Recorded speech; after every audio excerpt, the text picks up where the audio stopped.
नमस्ते टेक्नोबाई च्यानलमा तपाईँहरूलाई स्वागत छ। आज म तपाईँहरूलाई राष्ट्रिय वाणिज्य ब्याङ्कको मोबाइल ब्याङ्किङबाट कसरी बिजुलीको बिल तिर्ने एकदमै सजिलो तरिका म तपाईँहरूलाई सिकाउनेछु। भिडियोलाई स्किप नगर्नुहोला, च्यानल नयाँ हुनुहुन्छ भने छेउमा रहेको बेल अल थिच्नु होला, लाइक गर्नु होला, भिडियो सबको सेयर गर्नु होला। आउनुहोस् भिडियोतर्फ।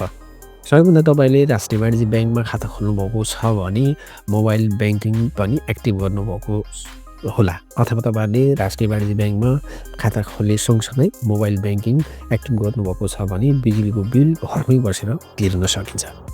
र सबैभन्दा पहिले मैले हेरेर राष्ट्रिय वाणिज्य ब्याङ्कको वालेटलाई राख्नु होला, आइडी तपाईँको मोबाइल ब्याङ्किङको आइडी राख्नु होला, त्यसपछि पासवर्ड राखेर टच गर्नु होला।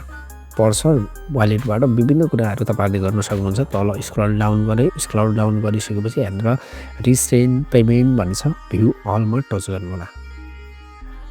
अब हेरेर हामीले भ्यू अलमा टच गरिसकेपछि अब तल अनलाइन पेमेन्ट बाई भन्ने छ, यसमा बिजुलीको एउटा ब्लक देखाइरहेको छ, बिजुलीकोमा इलेक्ट्रिक भन्ने छ, यसमा टच गर्नु होला।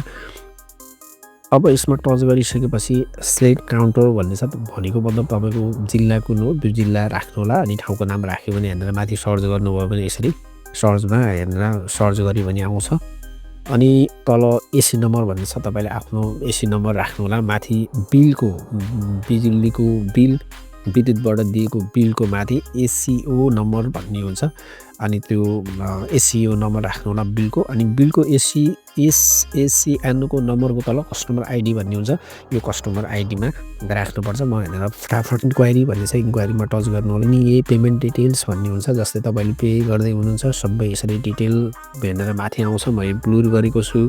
अब तल एउटा पर्मो कोड भन्ने पनि हुन्छ, पर्मो कोड तपाईँहरूले भेरिफाई गर्नु पनि सक्नुहुन्छ, नभए हेरेर पे भन्ने छ, पेमा यसरी टच गर्नु होला।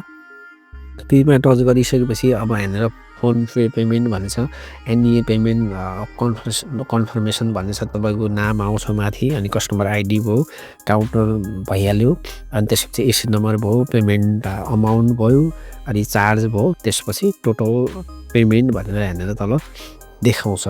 देखाइसकेपछि तपाईँहरूले अब हेरेर कन्फर्म गर्नु होला।